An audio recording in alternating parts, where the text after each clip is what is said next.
Dans les derniers jours du Ramadan, une paix étrange envahit les cœurs. Une agitation silencieuse se cache dans l'air et une promesse divine s'éveille. C'est une époque de bouleversement et de transformation, un temps où chaque âme ressent un appel profond à la préparation. La nuit du destin, l'épreuve avant l'aube du changement. Et si tout ce que nous vivons aujourd'hui n'était qu'un prélude à un événement bien plus grand, celui qui marquera l'avènement du Mahdi, ce voyage spirituel est-il le vôtre? Préparez-vous, car le temps se rapproche. 1. Le Ramadan, un voile sur les signes de la fin. Les derniers jours du Ramadan. Ce moment suspendu entre le visible et l'invisible. Là où le temps semble ralentir, où les âmes se détachent des illusions terrestres pour se rapprocher d'une vérité plus grande. C'est une période où le voile entre notre monde et l'au-delà s'amincit, où les cœurs attentifs peuvent percevoir des signes que d'autres ignorent. Mais ces nuits sacrées récentes, elles, un mystère plus profond que nous ne le pensons? Une nuit silencieuse, une attente invisible. Ferme les yeux un instant. Imagine-toi debout sous un ciel étoilé. L'air est frais, une brise légère caresse ton visage. Devant toi, un croissant de lune brille faiblement, comme un éclat perdu dans l'immensité du cosmos. Le monde semble figé, comme s'il retenait son souffle. Il y a quelque chose dans l'air, une sensation indéfinissable, une impression que quelque chose va arriver. C'est une impression que de nombreuses âmes sensibles ont ressentie. Un pressentiment diffusé qui s'intensifie lors des derniers jours du Ramadan, comme si un secret était murmuré aux cœurs éveillés. Mais quel est ce secret? Pourquoi ces nuits semblent-elles si chargées d'une énergie inhabituelle? Les signes sont déjà là. Mais les voyons-nous? Attendent-ils uniquement que l'heure vienne à eux fréquemment? Or, ces signes sont déjà apparus. Sourate Mohammed, 18 ans. Ce verset résonne comme un avertissement. Beaucoup attendent des événements spectaculaires, des signes visibles, des bouleversements indiscutables. Pourtant, les signes sont déjà là, disséminés dans notre réalité, visibles pour ceux qui savent observer. Regarde autour de toi. Le chaos du monde, la corruption qui s'étend, les injustices qui s'accumulent, les âmes qui cherchent un sens. Tout cela ne sont-ils pas des signes? Les prophéties n'annoncent-elles pas une époque où le bien et le mal s'affronteront avec une intensité inédite, juste avant l'apparition d'un guide envoyé pour rétablir l'équilibre? Les derniers jours du Ramadan ne sont-ils pas le miroir de cette période prophétique? Un moment où la foi est mise à l'épreuve, où les âmes les plus sincères se purifient dans la prière et l'abandon à Allah, tandis que d'autres s'égarent définitivement. Un alignement divin? Il existe une sagesse derrière chaque choix. Rien dans la création n'est laissé au hasard. Les derniers jours du Ramadan sont les plus précieux, les plus intenses, les plus déterminants. C'est dans ces nuits que la destinée des âmes est scellée, que les anges descendants, que les prières sincères peuvent changer le cours d'une vie. Et si ce n'était pas une simple coïncidence, si ces nuits étaient aussi le reflet d'un événement cosmique à venir, une préparation spirituelle pour ceux qui seront témoins d'un changement monumental? L'histoire nous enseigne que les grandes transformations se produisent toujours après une période de purification et d'épreuve. Le Mahdi ne viendra-t-il pas dans un monde éprouvé, où seuls les cœurs purs seront capables de le reconnaître? Les derniers jours du Ramadan sont peut-être une répétition de cet instant. Une opportunité donnée chaque année aux croyants pour affûter leur discernement, pour ouvrir leur cœur aux signes qui se dessinent dans l'invisible. Une question qui demeure: as-tu déjà ressenti que ces nuits possédaient une énergie différente? Comme si le ciel leur portait un message. Certaines âmes perçoivent l'appel, d'autres le fuient. Mais une chose est sûre, le voile entre les mondes n'a jamais été aussi mince qu'en ces derniers jours du Ramadan. Écouteras-tu ce qu'il essaie de te dire? Les derniers. Les derniers jours, une épreuve avant la lumière. L'homme qui cherchait une issue. Imaginez un homme, perdu dans les méandres de son existence. Ses jours sont faits de routine, de désirs insatiables, d'ambitions mondaines qui le laissent chaque soir plus vide qu'au matin. Ses prières sont mécaniques, répétées sans âme, son cœur est lourd de remords qu'il refuse d'affronter. Chaque Ramadan, il jeûne par habitude, sans saisir la profondeur de cet acte, sans ressentir la faim comme un appel à l'humilité et à la gratitude. Mais cette année-là, quelque chose a changé. Les derniers jours du Ramadan approchaient, et une nuit, alors qu'il était seul, loin des salutations, il se retrouva face à lui-même. Ses pensées tournaient en boucle, les regrets affluaient comme une marée incontrôlable. Sa vie défilait devant ses yeux. Les erreurs, les opportunités manquées, les choix égoïstes. Ses mains tremblaient, son cœur battait lourdement. Il tombe à genoux, le front sur le sol froid. Les larmes coulèrent, d'abord discrètement, puis comme une rivière libérée. À ce moment précis, il réalise quelque chose. Allah lui avait toujours envoyé des signes. À travers les épreuves, les pertes, les échecs. Mais il était aveuglé par ses désirs, trop préoccupé par ce monde pour comprendre la sagesse cachée dans ses difficultés. La profondeur des épreuves, nous les éprouverons certes par la peur, la faim, la diminution de biens, de personnes et de fruits. Annonce la bonne nouvelle aux endurants. Sourate Al-Baqarah, 155. Les derniers jours du Ramadan sont souvent marqués par une intensité spirituelle que peu parvenir à expliquer. Certains ressentent une mélancolie inexplicable, d'autres une inquiétude, un poids sur la poitrine. Comme si ces nuits étaient une épreuve ultime avant une lumière encore plus grande. Ces épreuves ne sont pas seulement des privations matérielles. Elles touchent l'âme, réveillent des blessures enfouies, testent la sincérité de notre foi. Pourquoi? Parce que les âmes les plus éprouvées sont celles qui sont appelées à voir la vérité. Celles qui, épurées de leur orgueil, brisées par les épreuves, peuvent discerner la lumière divine derrière les voiles de l'illusion. Certains savants expliquent que le Mahdi n'apparaîtra pas dans un monde paisible et prospère, mais dans un monde en crise, un monde qui aura touché le fond.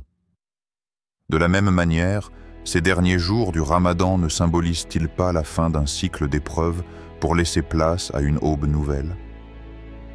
La nuit noire avant l'aube. Avant l'aube, la nuit est toujours plus sombre. Le silence est plus lourd, les ténèbres plus épaisses. Mais ce moment critique est aussi celui qui précède la lumière du jour.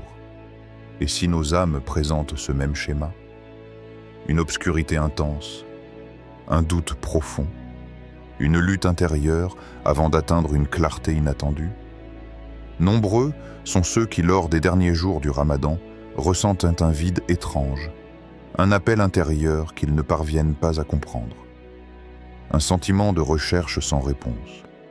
C'est comme si quelque chose les attendait, quelque chose qui n'est pas encore révélé. Et toi, as-tu déjà ressenti ce vide au fond de ton âme? Comme si tu attendais quelque chose, ou quelqu'un. Cette attente est universelle. Certains la comblent par des distractions passagères, d'autres cherchent des réponses dans des plaisirs éphémères. Mais ceux qui s'arrêtent, qui écoutent vraiment leur âme, réalisent que ce vide est un appel.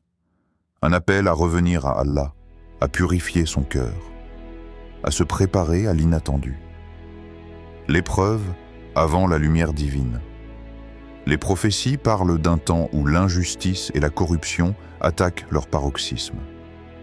Un temps de confusion où ceux qui sont sincères semblent perdus, marginalisés. C'est à ce moment que la lumière apparaîtra. portés par celui qui rétablira l'équilibre. Les derniers jours du Ramadan, marqués par la fatigue, la faim, l'attente de la nuit du destin, ne sont-ils pas une métaphore de cette période d'épreuve avant l'apparition du Mahdi? Une préparation spirituelle où seuls les endurants, ceux qui persévèrent malgré la difficulté, seront capables de reconnaître la lumière? Chaque larme versée dans la prière, chaque souffle tremblant dans la nuit, chaque douleur ressentie dans la solitude des supplications est un signe de purification. Une préparation pour un changement plus grand que ce que nos yeux peuvent percevoir. Une attente partagée. Ce sentiment d'attente, d'épreuve avant la lumière, est peut-être le signe le plus profond des derniers jours du Ramadan. Ceux qui l'ont ressenti savent de quoi il s'agit. Ceux qui l'ont ignoré pourraient le regretter. Et si ce que tu ressens n'était pas seulement une épreuve, mais un appel à quelque chose de bien plus grand? 3. La nuit du destin, une clé du retour. La nuit du destin, un nom résonnant avec une gravité presque céleste. Laylat al-Qadr, ce moment suspendu entre le ciel et la terre, que des millions de croyants attendent chaque année avec l'espoir d'y rencontrer la lumière divine. La paix qui s'installe, l'atmosphère étrange qui envahit les cœurs et cette sensation de proximité avec l'au-delà, tout cela témoigne de la puissance de cette nuit bénie. Mais que se cache-t-il derrière cette nuit, au-delà des bénédictions que nous recherchons? Ne serait-elle pas plus qu'un simple moment de prière et de dévotion? Et si, au cœur de cette nuit, un message plus profond nous était délivré, un message mystérieux, une clé pour comprendre l'avenir et l'avènement d'événements qui marqueront la fin des temps? La paix y règne jusqu'à l'apparition de l'aube. Sourate Al-Qadr 5.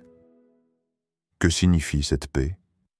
Une paix qui ne ressemble à aucune autre, une tranquillité spirituelle, qui pénètre chaque âme sincère. La présence des anges, qui dévalent du ciel pour saluer les croyants, n'est pas simplement un phénomène physique, mais un signe. Le voile entre les mondes est levé, ne laissant plus que des traces d'un autre royaume, un royaume divin. Et si cette nuit n'était pas simplement la fin de quelque chose, mais aussi le début d'une grande révélation, la nuit du destin, cette nuit où les décrets divins sont scellés, pourrait-elle être le moment exact où la mission du Mahdi commence à se dessiner dans l'ombre des événements à venir? Des savants évoquent cette possibilité. Le Mahdi, l'homme guidé par Allah pour restaurer la justice et la vérité, pourrait bien être éveillé durant cette nuit de spiritualité intense.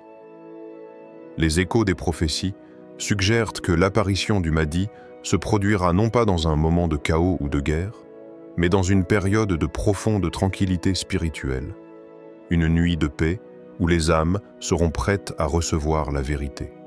Il n'est pas inconcevable que cette nuit, marquée par l'intensité de la prière et de la soumission, soit le prélude à quelque chose de plus grand. Si cette nuit possédait la capacité de changer le destin de l'individu, ne pourrait-elle pas aussi avoir un rôle crucial dans le destin collectif de l'humanité? Une nuit où les signes de la fin des temps commencent à se révéler. Comme si chaque prière, chaque acte d'adoration, chaque supplication contribuait à la préparation spirituelle nécessaire à la venue du Mahdi. Et si, cette année, Laylat al-Qadr ne se contentait pas de te rapprocher de ton Créateur, mais t'offrait aussi un aperçu de ce qui est à venir. Un aperçu caché dans le silence de la nuit, dans la profondeur des âmes en quête de vérité. Une nuit où les âmes sincères, loin de se contenter de leurs prières habituelles, se verraient éveillées à une réalité supérieure, un savoir caché réservé à ceux qui sont prêts à percevoir les indices dissimulés dans la nuit. Il ne s'agit pas seulement de chercher à obtenir le pardon ou des bénédictions pour cette vie. Non, il s'agit de quelque chose de plus grand, une préparation subtile à un événement majeur, l'avènement du Mahdi. Un événement qui pourrait bien se produire dans cette nuit bénie, ou peu après, lorsque les signes auront montré leur intensité et leur clarté. Et toi, où te situes-tu dans cette nuit divine?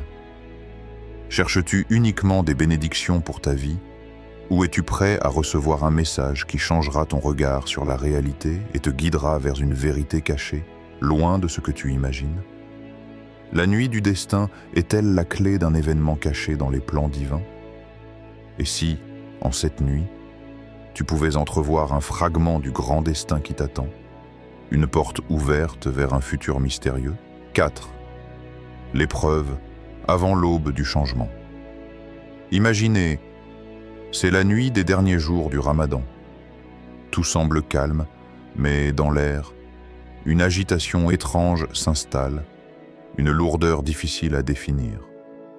Les ombres semblent se prolonger plus que d'habitude, et une tension presque imperceptible envahit chaque cœur. Une menace silencieuse plane sur la terre.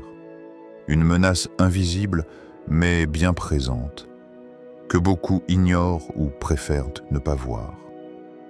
Le monde est plongé dans l'obscurité. Les injustices se multiplient dans les rues et les sociétés. Le désespoir grandit, se nourrissant de l'âme humaine, étouffant la lumière. Les jeunes et les anciens cherchent la vérité dans un monde qui semble se perdre dans la confusion. La foi est mise à l'épreuve, et dans chaque prière, une question persiste. Quand viendra le changement? Le monde tout entier ressemble à une grande scène obscure, où les âmes errent à la recherche d'une lueur, d'une lumière qui pourrait les guider vers un avenir meilleur. Mais cette lumière, où est-elle? Où se cache-t-elle? Le destin semble suspendu, et chacun, dans son cœur, attend quelque chose de plus grand, de plus profond. Mais ne dit-on pas que plus la nuit est noire, plus l'aube est proche? Chaque moment de ténèbres précède un éclat de lumière. Chaque épreuve, aussi dure soit-elle, prépare le terrain pour ce qui doit venir. Et si cette nuit-là, cette étrange tension qui saisit les cœurs, était le prélude à quelque chose de monumental? Une épreuve avant la délivrance. Ils veulent éteindre la lumière d'Allah avec leur bouche, mais Allah parachèvera sa lumière, même si cela déplaît aux mécréants. Sourate As-Saf 8. Ces mots résonnent comme un avertissement, une promesse divine. Les forces du mal semblent vouloir étouffer la vérité, obscurcir la lumière d'Allah, comme si la vérité elle-même était en danger. Pourtant, dans cette lutte, la promesse est claire. La lumière d'Allah ne s'éteindra pas. Peu importe la force des ténèbres, elle se manifestera. C'est ainsi que la tradition islamique nous avertit. Un monde en crise, en guerre contre la lumière, devra passer par une épreuve avant l'apparition du Mahdi. Un monde en plein chaos, un monde où l'obscurité semble l'emporter, avant que la lumière ne brille à nouveau, plus éclatante que jamais. Mais l'interrogation persiste. Sommes-nous en train de vivre cette phase? Cette nuit obscure est-elle celle avant l'aube du grand changement? Ressens-tu toi-même cette pression qui se fait de plus en plus forte? Cette tension presque palpable? Cette attente d'un événement que personne ne peut pleinement expliquer? Tout semble converger vers un point d'inflexion, un moment où tout changera, un moment où les ténèbres céderont la place à la lumière. Ressens-tu cette agitation dans ton âme? Cette crainte et cette espérance qui se mêlent, créant une vibration que tu ne peux ignorer? C'est une attente étrange, comme si le monde était suspendu à un fil, prêt à se redresser, à s'aligner sur un destin qu'il ignore encore. Cette sensation que quelque chose est imminent, mais que personne ne peut vraiment en saisir la nature exacte. Un événement majeur est-il en préparation? Chaque jour, chaque nuit semble nous rapprocher de cet instant. Et bien que nous ne sachions pas exactement de quoi il s'agit, tout dans notre être nous dit que le moment approche. Le chaos actuel, les injustices croissantes, le sentiment que tout est sur le point de basculer. Tout cela est-il un signe annonciateur du grand retour du Mahdi? La promesse d'une délivrance divine à travers un homme juste, un leader éclairé, celui qui restaurera la paix et la justice dans ce monde en perdition. La question demeure, sommes-nous prêts pour cet éveil? Cette épreuve sera-t-elle assez grande pour nous préparer à la lumière du Mahdi? Ou devons-nous encore traverser des épreuves plus profondes avant d'apercevoir l'aube? 5. Prépare-toi, car le temps se rapproche. Le Mahdi viendra, au moment où peu s'y attendront, mais il viendra là où les cœurs brisés et désespérés l'appelleront, souvent sans même en avoir conscience. C'est une promesse inscrite dans les profondeurs de l'histoire, un retour prophétique que le monde attend, sans savoir exactement quand ni comment. Mais il viendra lorsque le monde sera prêt à recevoir celui qui restaurera la justice et la vérité, à un moment où les âmes seront mûres pour entendre son appel. Regarde autour de toi. Ouvre les yeux, pas seulement ceux de ton corps, mais aussi ceux de ton âme. Fais attention aux signes qui se manifestent dans chaque coin de ce monde troublé. L'agitation, le chaos, les luttes incessantes pour le pouvoir, l'injustice qui se répand comme une ombre sur la terre. Tout cela n'est pas sans signification. C'est un prélude, un avertissement de ce qui doit venir. Mais regarde aussi la lumière qui commence à briller dans l'obscurité. Regarde cette lueur dans ceux qui se réveillent, ceux qui, dans la confusion, se tournent vers Allah avec une foi renouvelée. Regarde les âmes qui se lèvent chaque nuit pour prier avec une ferveur nouvelle. Ceux qui savent que quelque chose d'immense se rapproche, même si les signes sont encore difficiles à comprendre. Les derniers jours du Ramadan ne sont pas seulement une fin. Ce sont des portes ouvertes, une ouverture vers une ère nouvelle, vers un futur que nous avons tous en nous, mais que nous n'avons pas encore pleinement perçu. Nous sommes à l'aube de quelque chose de grand, quelque chose qui dépasse nos pensées et nos attentes. Peut-être que cette année, un nouveau chapitre s'écrira. Une page nouvelle s'ajoutera à l'histoire de l'humanité. Peut-être que cette année, ce que nous avons toujours espéré devient réalité. Ô vous qui avez cru, soyez endurants, rivalisez d'endurance. Restez stationnés et craignez Allah afin que vous réussissiez. Sourate Al-Imran 200. Ces paroles résonnent comme un appel à l'action, à la persévérance. Nous vivons des temps difficiles, des épreuves qui semblent nous étouffer. Mais dans ces moments de lutte, Allah nous guide. Sois endurant, reste ferme, ne te laisse pas emporter par la tempête. Garde la foi, même lorsque tout autour de toi semble se défaire. Car c'est dans cette endurance que réside la réussite. C'est dans cette patience que se cache le triomphe de l'âme. Et si ces derniers jours du Ramadan étaient ni plus qu'une simple période de purification? Et si ces jours étaient un test, une préparation pour ce qui est à venir? Peut-être que ces jours, ces nuits de prière et de réflexion, portent en eux un message particulier. Peut-être que le ciel nous parle à travers eux, nous prépare à ce grand changement, à cette transformation intérieure qui précède l'apparition du Mahdi. Et si ces derniers jours te portaient un message que seul ton cœur pouvait entendre, un message que ton âme, dans sa quête de vérité, a toujours cherché, mais que tu n'avais jamais totalement perçu jusqu'à maintenant. Le temps se rapproche, les signes sont là, et toi, es-tu prêt à entendre l'appel de cette ère nouvelle? Prépare-toi, car un moment décisif approche, un instant où le voile sera levé, où les vérités longtemps cachées seront révélées. Le Mahdi viendra, et il se peut que, cette année, tu sois plus prêt à recevoir sa lumière que jamais auparavant. Le monde traverse une épreuve, et chaque signe, chaque moment, nous rapproche de la grande délivrance. Le Mahdi viendra, non pas quand nous l'attendons, mais quand les cœurs en détresse appelleront la lumière. Les derniers jours du Ramadan ne sont pas juste une fin, mais une porte vers un nouveau commencement, une préparation à un avenir prophétique. Alors, Prépare-toi avec patience et persévérance, car l'aube du changement est plus proche que jamais. Que ton cœur soit prêt à recevoir la lumière divine. L'avenir commence maintenant.